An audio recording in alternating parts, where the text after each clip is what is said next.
नमस्कार दोस्तों, OCN network में आपका स्वागत है। मैं हूं ओमकार चौधरी। आज मेरे साथ एक खास मेहमान जुड़ रहे हैं। बिल्कुल अपरिचित नहीं हैं आप लोग। अलग-अलग टीवी चैनलों पर और उनकी उपस्थिति आप राष्ट्रीय अंतर्राष्ट्रीय मंचों पर देखते हैं। उनके विचारों से भी आप परिचित हैं। उनका बहुत बड़ा कंट्रीब्यूशन लिटरेचर के रूप में उनकी पुस्तकें हैं। वो रॉ में एक विशेष अधिकारी के रूप में अपनी सेवाएं दे चुके हैं देश को। इसके अलावा बांग्लादेश पर उनका काम है, कश्मीर पर उनका काम है, सेना में वो कर्नल रह चुके हैं। यानी देश के लिए वो आज भी उतने ही समर्पित भाव से लगे हुए हैं। कर्नल RSN सिंह, तो मैं उनको जोड़ लेता हूं और फिर हम लोग चर्चा को आगे बढ़ाते हैं। सर, बहुत स्वागत है आपका। नमस्कार जी। सिंह साहब। सब कुछ ठीक चल रहा था कश्मीर में। सब कुछ तो मैं नहीं कह सकता, छुटपुट घटनाएं तो हो रही थी अलग अलग जगहों पर, लेकिन जो प्रयास पिछले 5-6 साल में 7 साल में चल रहे थे, उनका नतीजा ये देखने को तो मिल ही रहा था कि वहां पर उस तरीके की आतंकवादी वारदातें नहीं हो रही थी। जहां चाहते थे वहां बम फोड़ देते थे, लोगों को मार डालते थे। उस पर नियंत्रण हुआ था। फॉरेन फंडिंग में भी जो उनकी गर्भनाल थी उसको काटा गया था। अलगाववादियों को भी उठा करके अंदर ठेल दिया गया था। और ठीक है, 4 स्तर के चुनाव भी हुए, वो भी शांतिपूर्वक हो गए। लेकिन ऐसा क्या है कि अचानक ये घटना हुई और वहां से रातों रात सारे पर्यटक जितने भी थे वापस अपने घरों लौटने के लिए मजबूर हो गए। और आज स्थिति ये है कि भारत और पाकिस्तान बिल्कुल आमने सामने खड़े हैं और युद्ध जैसी स्थितियां परिस्थितियां निर्मित हो गई हैं। चौधरी साहब, आपके दर्शकों को मेरा नमस्कार, मेरा प्रणाम। बहुत स्वागत है। मैं जिस दिन से आसिम मुनीर का भाषण सुना वो मैं बहुत चिंतित था।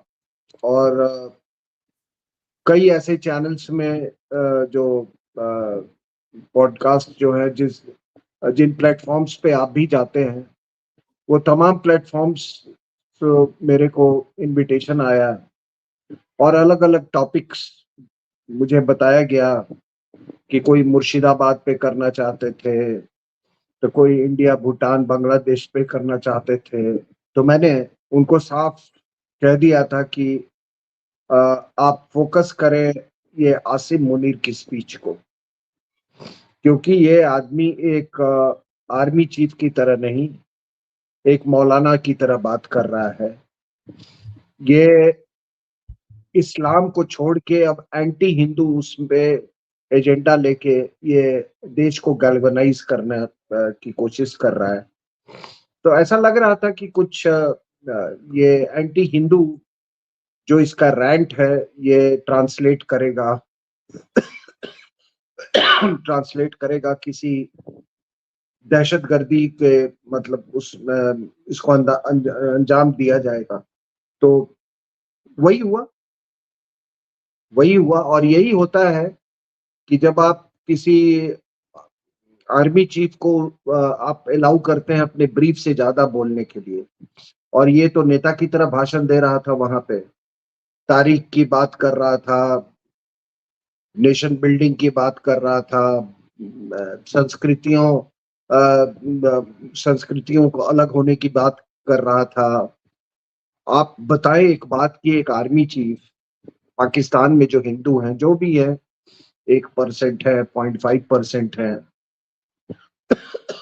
उनका आर्मी चीफ कौन है? तो कोई आर्मी चीफ इस तरह की बात करेगा नहीं।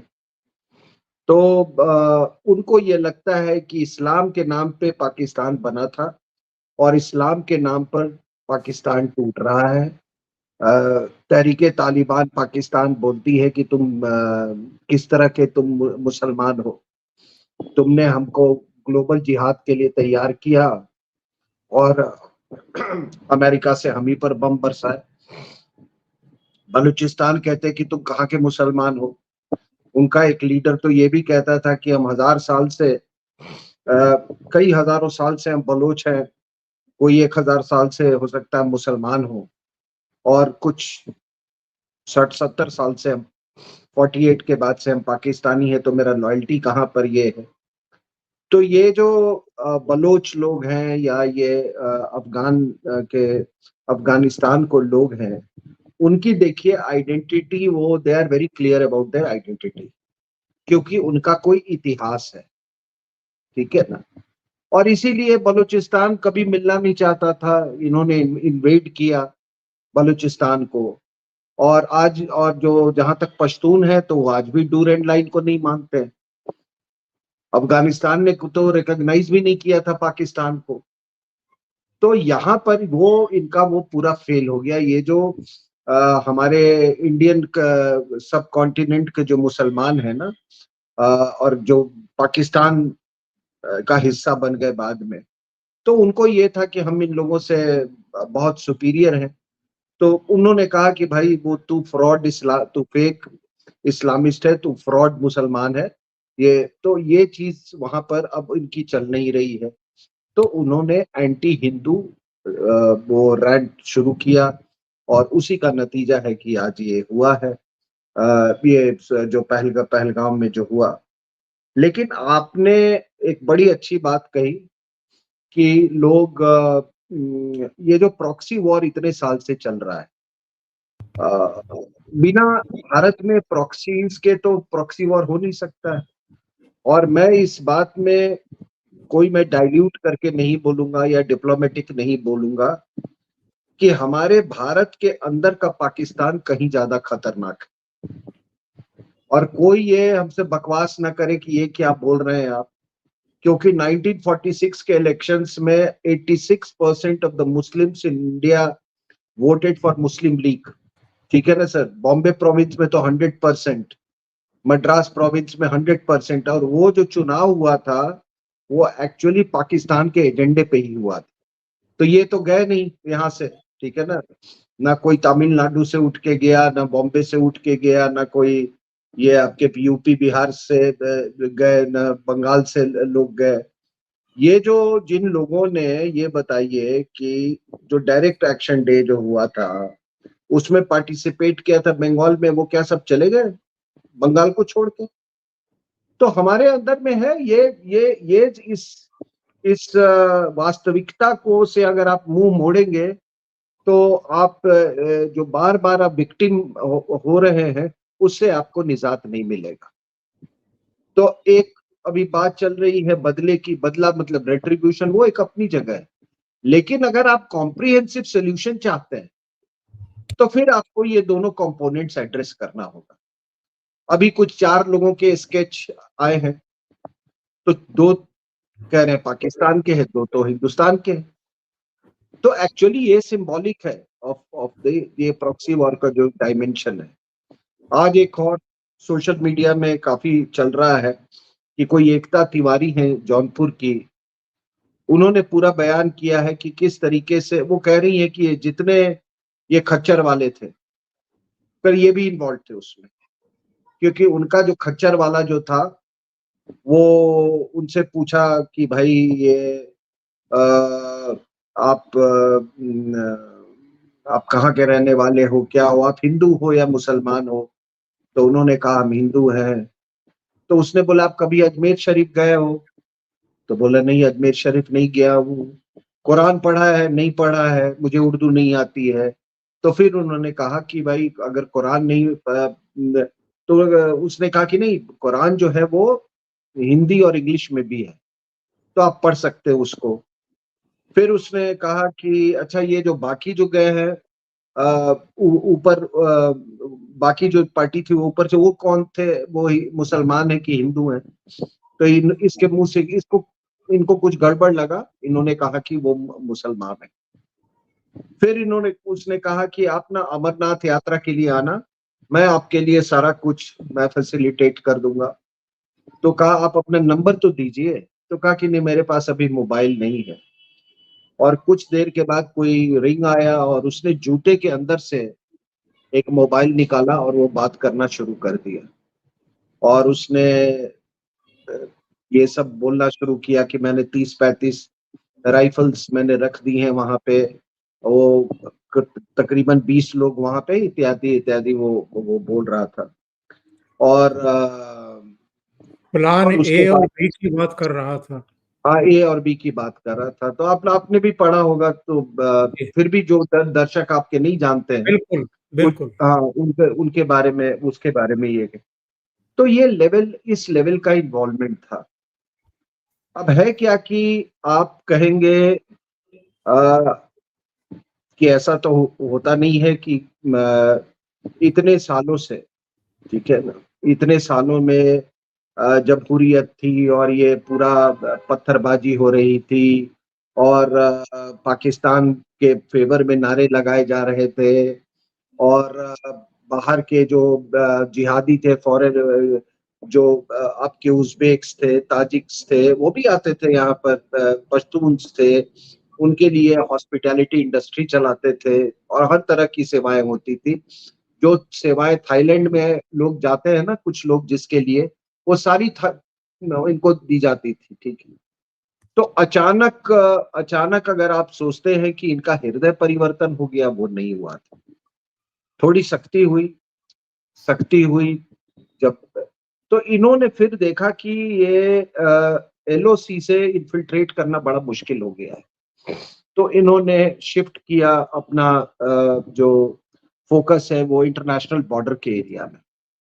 और आपने देखा होगा कि अ, इधर कुछ वारदातें जो कठुआ, हीरानगर, ये वाले एरिया में बहुत बढ़ गई थी। कई टनल्स बनाए गए, और टनल्स कोई बहुत मुश्किल काम है नहीं, क्योंकि भाई वो तो रोकेंगे नहीं, जो उनकी जो रेंजर्स है वो तो रोकेगी नहीं टनल्स बनाने में। अब थोड़ा सा इधर पोर्शन में है तो वो बनाने में कामयाब हो जाते हैं। और वहां से फिर ये क्या करते हैं, नेशनल हाईवे 1 अल्फा पे आ जाते हैं, और वहां कोई भी गाड़ी जो है पहले से आप प्री अरेंज हो तो उस पर बैठ जाते हैं, वरना ऐसे भी किसी को बैठ जाते हैं। अब आप अगर चेकिंग के लिए आप रोकते हो, तो अगर 5 मिनट भी आपने रोक दिया तो समझ जाइए कि कई किलोमीटर का वो लंबा वो जाम लग जाता है। So this became the new root of infiltration. अब फिर क्या होता है इसमें कि वहां पे बहुत सारे खड्स और नाला है। तो ये इन्होंने आके वहां पे ये गुज्जर मुसलमानों को वहां बसाने लगे, ठीक है ना, वो रोशनी एक्ट किया। और उसी सिलसिले में ये कठुआ रेप केस किया गया सर। और मैं, देखिए, मैं उस एरिया में बहुत मैं बहुत वाकिफ हूँ। प्रोफेशनली मैं वहां पर अपनी सेवाएं दे रखी हैं। वहां के लोग सारे देवी के भक्त हैं। जो वैष्णो देवी का जो इम्पैक्ट है ना, वो पूरे रीजन में, वो देवी के भक्त है, बड़े सीधे साधे लोग, बिल्कुल पेट्रियाटिक लोग। उसको आपने ये एक सांझी राम जिसकी उम्र 60 साल से ऊपर थी, और एक उसका बेटा, मैं गया वहां पे, उसको आपने ये कर दिया। और जो कह रहा था ना चौधरी साहब, आप वो मंदिर चले जाना कभी, जी, जी। जहां वो कह रहा था कि पुजारी ने वो टेबल मैंने देखा, खिड़की का साइज है sir, must be at least 4 feet by 4 feet, और उसमें अभी वो नहीं लगे थे, उसका पल्ला नहीं लगा हुआ था ना।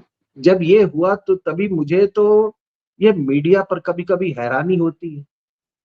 सारी मीडिया दिखाने लगी, और ये मीडिया का आज तक मुझे कोई रहस्य नहीं समझ में आया है कि एक दिखाता है तो दूसरा एक ये मैं उनको बहुत इस बात में उन्होंने बहुत हिम्मत दिखाई और सच दिखाया, और वो थे सुधीर चौधरी, मुझे याद।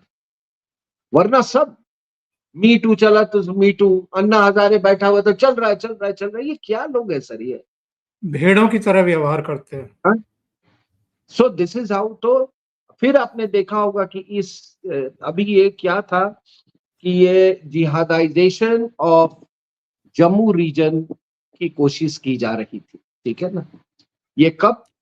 ज्यादा इलेक्शंस के पहले। फिर आपने देखा होगा कि रियासी के पास में कुछ हमारे पिलग्रिम्स जा रहे थे वो वैष्णो देवी के लिए, उनको टारगेट किया गया। तो पहली बार नहीं है कि हिंदुओं को इस तरह से टारगेट किया गया।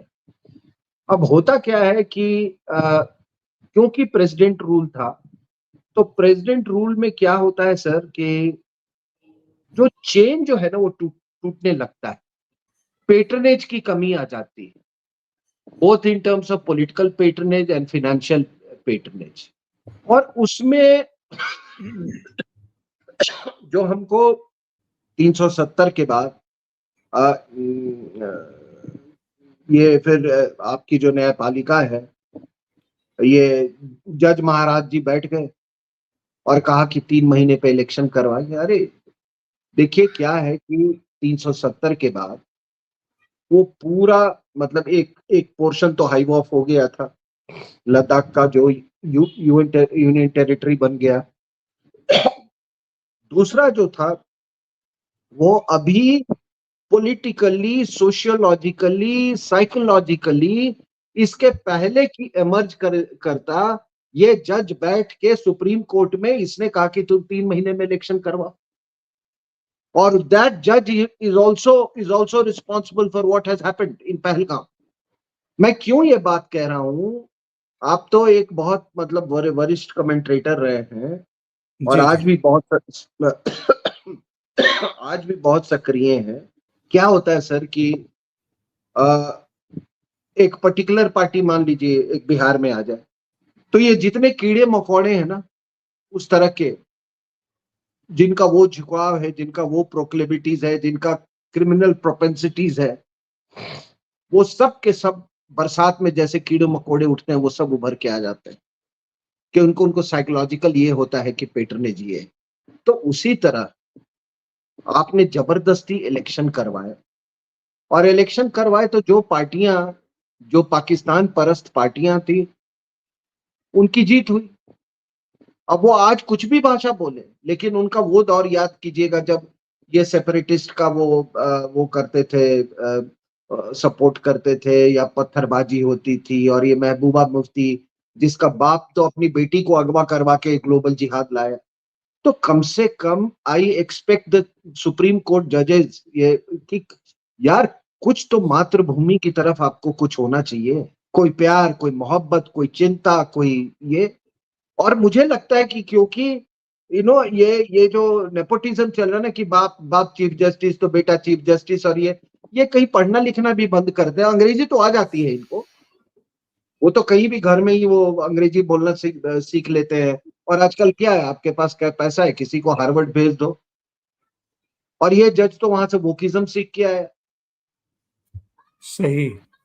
तो होता क्या है इसमें कि जब आपने इलेक्शन करवाए, एक पॉलिटिकल पार्टी आ गई, तो ये सारी तारें जो डिसरप्टेड थी वो जुड़ गई।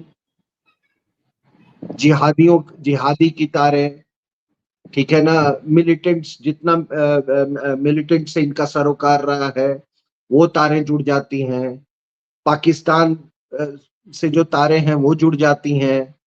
फारूक अब्दुल्ला बार बार बोलते थे ना कि आपको बात करनी होगी पाकिस्तान से, ठीक है ना। तो अभी क्या ये कि सडनली ये नेशनल, तो ये सारी तारें फिर से जुड़ गई। तो इनका मूल मूल चरित्र तो इनका वही है। जी जी जी। तो ये मूल सारी चरित्र। तारें जुड़, ये सारी तारें जुड़ गई। और तो ये गवर्नर रूल में, ये प्रेसिडेंट्स रूल में क्या होता है कि प्रेसिडेंट रूल एक तरह का बड़ा अननोन कमोडिटी होता है। कोई बाहर का आदमी होता है, वो उसको ये राजनीति से कुछ लेना देना नहीं है। तो जिसको आप सप्लाई चेन बोलते हो ना इकोनॉमिक्स में, आजकल ग्लोबल ट्रेड मतलब इकोनॉमिक में, वो सप्लाई चेन जो है वो बिल्कुल डिसरप्ट हो जाता है। वो सारा का सारा इसने ये उसको रिस्टोर कर दिया। अब इनकी जो डिसाइपल है वो तीस्ता शीतलवाद, उसने भी कुछ आज ट्वीट किया है ये लेके। अब लोग लिंक ढूंढ रहे हैं कि क्या ये कहीं ये कश्मीर से इसका कुछ उसका लिंकेज तो नहीं है। तो इसमें आप जुडिशरी का जो रोल है बहुत ही मैं क्या कहूं, बड़ा संदेहपूर्ण रोल है। दूसरी बात आपने कही कि मैं बिल्कुल आपने सही कहा कि लोग कह रहे हैं कि हम बदला लेंगे। सर बदला बहुत खराब वर्ड है, बदले का समय चला गया, रेट्रिब्यूशन का समय, रेट्रिब्यूशन रेट्रिब्यूशन रेट्रिब्यूशन का समय चला गया। हमको सोल्यूशन की तरफ जाना है सर, हमें सोल्यूशन ढूंढना चाहिए। और सोल्यूशन क्या है सर कि आप देखिए ये लोग जैसे फिजिकल टर्म्स में बात करते हैं, वो एलओसी के पास 4 से 500 आतंकवादी बैठे हुए हैं, हमको लॉन्च पैड पर हमला करना चाहिए। ठीक है, बिल्कुल करना चाहिए, बस वहीं तक। 26 से 11 का लॉन्च पैड कहाँ था सर? बिल्कुल सही कह रहे हैं, कराची में था ना। कराची से भेजे गए थे, बिल्कुल। So the whole country, the entire country is a launch pad. तो आपने तो पूरे पाकिस्तान को एड्रेस करना है। ये रही तो प्रॉक्सीज की बात। तीसरा ये क्या, ये कश्मीरियत, कश्मीरियत, अरे कश्मीरियत तो उसी समय खत्म हो गई थी। वो जब 1990 में जब एक्सोडस हुआ था, और वो कब हुआ था? श्रीनगर में एक कोर हेडक्वार्टर है थी सर। अगर वो अपनी गाड़ियां लेके भी वो कोर कमांडर जो जनरल जकी था अगर घुमा देता, उसको क्या मस्जिदों से आवाज नहीं आ रही थी उसको? और आज हमारे कुछ फौजी भाई लोग, मतलब वो हिस्टेरिकल रैंट कि 1,80,000 सेना बना वो कर दी और ये कम कर दिया, ये बकवास जो कर रहे हैं और पाकिस्तान के वो को फीड कर रहे हैं, ये बात समझ में आती है हमको? तो मैंने उन लोगों से पूछा कि भाई तो मुर्शिदाबाद कैसे हो गया है? और दूसरी बात कि कृपया मुर्शिदाबाद को आप पहलगांव से अलग करके ना देखें, वही तंजीमें हैं, इनके लिंकेजेस हैं आपस में। तो वहां पर तो ऐसे रिएक्शन, क्योंकि देखो क्या है ना, ये कश्मीर और कश्मीरियत और क्या ये अब्दुल हमीद और ये ब्रिगेडियर उस्मान, ये दुकान बहुत दिन तक चलाई गई है सर। बिल्कुल बिल्कुल। अब अब्दुल हमीद और ब्रिगेडियर उस्मान बहुत महान लोग थे, लेकिन उन महान होते हुए उन्होंने कौम का ठेका नहीं लिया था। तो ये जो दुकान जो ये चलाई गई है ना हमारे यहाँ, तो आप ये बताइए कि आप ये जो प्रॉक्सीज की जो हम बात कर रहे हैं हमारे देश में, मैं क्या ये कहना मेरा गलत होगा कि हम we are the biggest exporters of Islamic terrorism in the world. Sir Afghanistan तो इतने साल से इस्लामिक है, वहां वहां कोई स्कूल है इस्लाम का?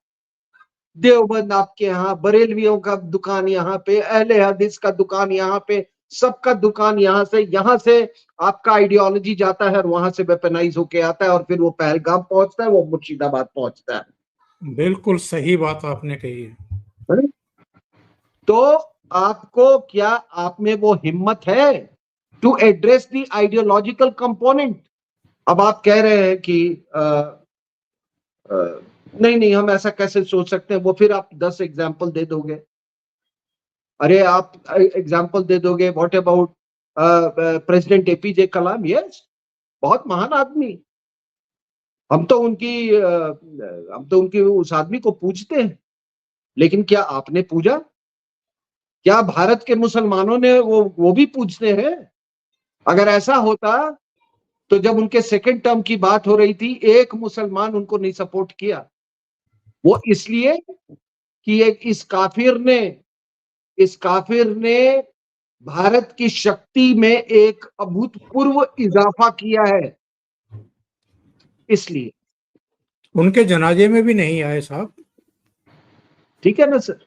तो मेरा मेरा क्या कहना है कि देखिए सऊदी अरेबिया, और सुनिए सर, ऐसा नहीं है, लोग कहते हैं ना ये उठा के इनको करोड़ों को आप फेंक दोगे अरेबियन सी में, अरे कौन ये कह रहा है? लेकिन इनको बता दूं मैं कि ईरान एक सुन्नी कंट्री होता था, वहां पे एक रूलर था इस्माइल शाह। तो एक तरफ ऑटोमन एम्पायर, दूसरे तरफ ये तुर्कमेनिस्तान वाला ये था। दो सुन्नी के कंट्री के बीच में थर्ड सुन्नी कंट्री ये स्थित था। तो इसने कहा कि यार हम तो, ऐसा हमारा जियोपॉलिटिकल सिचुएशन है कि हमको तो ये खा जाएंगे दोनों मिलके। तो उसने चौधरी साहब रातों रात ये ऐलान किया कि पूरा देश कल से शिया बन जाएगा। रातों रात उसने सारी सुन्नी की मस्जिदें तोड़वाई। फिर जो सैल्यूटेशंस होते हैं ना सुबह सुबह राम राम या जो भी बोलते हैं, उसने कहा कि सैल्यूटेशन में बच्चा बच्चा सुन्नी को गाली देगा, and that is how Iran became a Shia country. Zoroastrian से सुन्नी और फिर सुन्नी से शिया। और अब जो हो रहा है ये आपके सऊदी अरेबिया में, इसने तो कह दिया ना भाई कि 90% हदीसें बकवास है, ऊंट के जमाने की है, कुरान में भी बदलाव की जरूरत है। ठीक है, पहले ही अरब इजराइल में तो पहले ही वो हो गया था, पीस हो गया था। ये तो पुरानी बात हो गई, फिर अब्राहमिक के कॉर्ड्स हो गए। ये हमारे यहाँ जो इंडियन सब कॉन्टिनेंट के लोग जो हैं, ये पैलेस्टाइन और हमास और इसका ये कर रहे हैं। अब हुआ क्या कि वहां से हमास जब तितर बितर हो गया है, गाजा का कोई अस्तित्व नहीं रह गया है, ठीक है, तो अब ये इनका फोकस जो है ये इनको भाड़े पर कश्मीर में लाया गया है। और वो भाड़े पे ये 5 फरवरी को कश्मीर सॉलिडारिटी डे POJK में किया गया था, जिसमें तमाम जो यहाँ इधर के सब कॉन्टिनेंट के जो जिहादी तंजीमें हैं उनका बहुत बड़ा जलसा हुआ, और उसमें भी ये एंटी हिंदू रैंट लगाए गए थे। अब होता क्या है कि ये होने के बाद एक महिला सांसद, ठीक है ना, पैलेस्टीन का बैग लेके पार्लियामेंट में आती है। लिंकेजेस देखिए आप, पैलेस्टाइन का बैग लेके आती हैं। वो किसको रिप्रेजेंट करती है? वायनाड को। क्यों वायनाड को रिप्रेजेंट करती हैं? क्योंकि वो जिन लोगों का भारत से लगाव है उस कॉन्स्टिट्यूएंसी से ये नहीं जीत सकती, तो ये भारत के अंदर पाकिस्तान को ये ढूंढने और बनाने में लगे हुए हैं। और उसका हस्बैंड फिर ये बयान देता है, वो 12वीं फेल या 12वीं पास किसी जिम में इंस्ट्रक्टर होता था, डोले शोले बनाता है। तो ये मत समझिएगा कि उसने यूं ही बोल दिया। भाई ANI का बाइट है उसका, इसका मतलब ANI को उसने फोन किया होगा ना कि आइए, बुलाया होगा उसको, हाँ आइए हम आपको बाइट देना है। But in this country people can get away with anything. तो लेकिन ये लिंकेजेस देखिए, ये बिटवीन हमास, ये पैलेस्टाइन बैग इन पार्लियामेंट और उसके हस्बैंड का ये बयान। तो हमारा क्या है सर कि सॉल्यूशन? आपने एक स्पेसिफिक चीज पर आज बोलने को, अगर देखिए किसी का हृदय परिवर्तन वगैरह नहीं होता है। वो इस्माइल शाह ने जो किया था ना, वो भी एक एग्जाम्पल है हमारे पास। ठीक है, अगर आपको राष्ट्र को सुरक्षित रखना हो, एक आप कहेंगे क्या करना है? पहली बात, ये टर्म जिहाद, और हमको ये लेक्चर नहीं सुनना है कि जिहाद का असली मतलब वो होता है और अपना खुद के आत्मा का शुद्धिकरण होता है। बकवास है word for very long time. Word like जिहाद, काफिर, उम्मा, ठीक है, शरीयत, गज़वाए हिंद, ये बैन करना होगा। Anybody who propagates this ideology should be put behind bars. कम से कम टू स्टार्ट विथ, जो भी सरकारी नौकर सरकारी जॉब में या जुडिशरी में या लेजिस्लेचर में आता है, उसको ओथ लेना होगा एक मुसलमान को कि मैं उम्मा, जिहाद, काफिर, गज़वाए हिंद, शरीयत, इसकी चर्चा, इसकी बात मैं नहीं करूंगा। ये आप नहीं करेंगे तो ये साइकिल जो है, ये साइकिल ये चलता रहेगा। और यही चल रहा था। टेररिस्ट अटैक हुआ कुछ देर बाद कि मजहब का कोई, दहशतगर्दी का कोई मजहब नहीं होता, दहशतगर्दी का कोई मजहब नहीं होता। अब ये शत्रुघ्न सिन्हा भी बोल रहे हैं हिंदू हिंदू का क्या है? अगर तेरा पैंट खोल के अगर गोली मार देता, तो जो बड़ी बड़ी बात जो है कर रहा है ना, तेरा दामाद तो बच जाता है, लेकिन तुम ये बात नहीं करते। तो ये साइकिल जो चल रहा था ना सर, ये साइकिल जो चल रहा था, उसको अगर किसी ने ब्रेक किया ये साइकिल को, वो है नरेंद्र मोदी। पहले सर्जिकल स्ट्राइक द्वारा, फिर बालाकोट। सर बालाकोट हमने पीओके में नहीं मारा, हमने प्रॉपर पाकिस्तान के टेरिटरी में जाके मारा था सर। बिल्कुल बिल्कुल। ठीक है। और अब क्या है कि अब उन्होंने ये वाटर का वेपन यूज किया है, इंडस वाटर ट्रीटी को, जो कि मेरे विश्लेषण में ये न्यूक्लियर वेपन से भी खतरनाक है।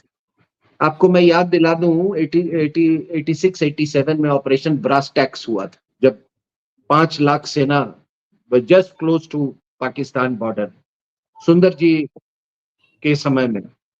जी तो हमारे जो पाकिस्तान परस्त है ना, ये जो लाहौर वाले होते हैं ना सर, ये हमारे यहाँ बहुत सारे हैं। आप जुडिशरी में भी देखोगे, वो एक प्राइम मिनिस्टर भी बना था, एक वो कुलदीप नैयर था जो वो मोमबत्ती लेके पहुंच जाता था।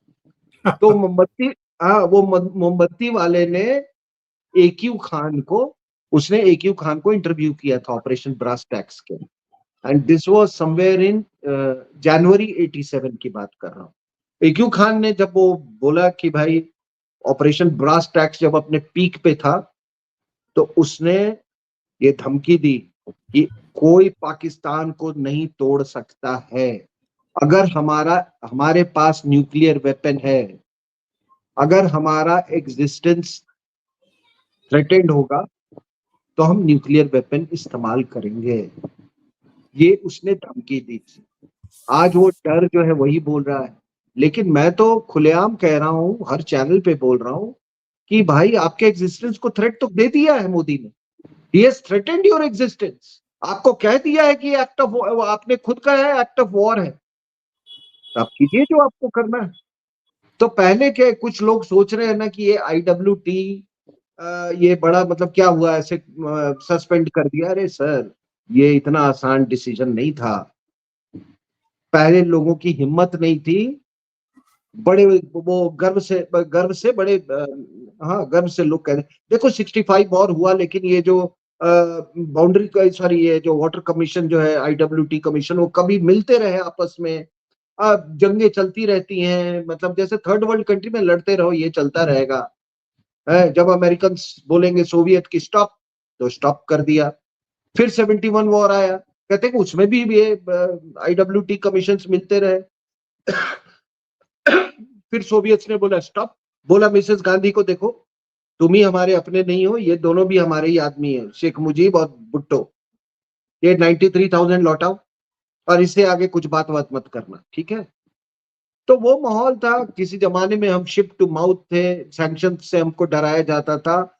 आज ये हमारी जियोपॉलिटिकल हेफ्ट का ये नतीजा है, आपके इकोनॉमिक हेफ्ट का नतीजा है कि आज मोदी साहब ने with the vice president of United States of America on Indian soil, उन्होंने ये कदम उठाया है। बिल्कुल सर, आखिर में ये जरूर जानना चाहूंगा, ये सही समय है क्या पीओजे के गिलगिट बाल्टिस्तान का ऑपरेशन भी कर लिया जाए? मैं इसको ऐसे में let me put it this way. जी जी। देखिए, हुआ क्या था जब ये आईमेक की बात हुई ना, India middle east Europe economic corridor, तो चाइनीज ने चढ़ा दिया हमास को, बोला ऐसी कार्रवाई करो कि ये जो रीजन जो है इतना डिस्टेबलाइज हो जाए कि ये भूल जाए, वरना हम नहीं करोगे तो हमारा जो चाइना पाकिस्तान इकोनॉमिक कॉरिडोर है या बेल्ट रोड इनिशिएटिव है, उस पर असर होगा। बोथ आर इन कॉन्फ्लिक्ट, दोनों नहीं ऑपरेट कर सकते, ठीक है सर। तो जब इन्होंने किया तो फिर जो पावर्स है उन्होंने डिसाइड किया कि ऐसा करो यार, गाजा को खत्म ही कर दो हमेशा के लिए। गाजा को खत्म कर दिया। अब क्या है कि चाइना पाकिस्तान इकोनॉमिक कॉरिडोर में गिलगिट बाल्टिस्तान का बहुत अहम है, ये है बलूचिस्तान, ठीक है, ग्वादार पोर्ट। आपको क्या लगता है सर कि will the Americans allow the Chinese to have presence in Persian Gulf region? Sir दुनिया ऊपर से नीचे हो जाए वो नहीं परमिट करेंगे। मेरे पास ये नीचे किताब रखी हुई है, ये ब्रेज़िन्स्की की किताब है, जो नेशनल सिक्योरिटी एडवाइजर होता था जिमी कार्टर के टाइम में। तो जिमी कार्टर को इसने जो ब्रीफ किया, उसने कहा कि देखिए सोवियत्स पहुंच गए हैं और ये बलूचिस्तान आने वाले हैं, ये वार्म वाटर पोर्ट में आने वाले हैं, ये ढूंढ रहे हैं, ये आएंगे। और तभी जिमी कार्टर ने डिसीजन लिया कि नहीं, हम इसको हम डिफीट करेंगे। तो ये अहमियत है। तो जब ये इट इज आईमेक, और ये बिल्कुल एक तरह से देखें तो इंडिया और चाइना का एक तरह से, India middle east Europe corridor, China Pakistan economic corridor, तो India is in conflict with China here. I mean ये, तो ये रीजन बहुत इंपॉर्टेंट हो गया है। और इसीलिए आपने ये इंडस वाटर ट्रीटी को सस्पेंड करने के बाद आपने किसी मेजर पावर से कुछ सुना है, कोई कमेंट, बिल्कुल एनीथिंग अगेंस्ट इंडिया? तो अब मैंने सर आपको काफी इंडिकेशंस दे दिया है, इससे ज्यादा मैं देश हित में नहीं बात करूंगा सर। सही है। कर्नल सिंह साहब, बहुत बहुत धन्यवाद आपका ओशियन नेटवर्क के लिए समय निकालने के लिए और महत्वपूर्ण तथ्यों को सामने रखने के लिए। Thank you so much sir. नमस्कार।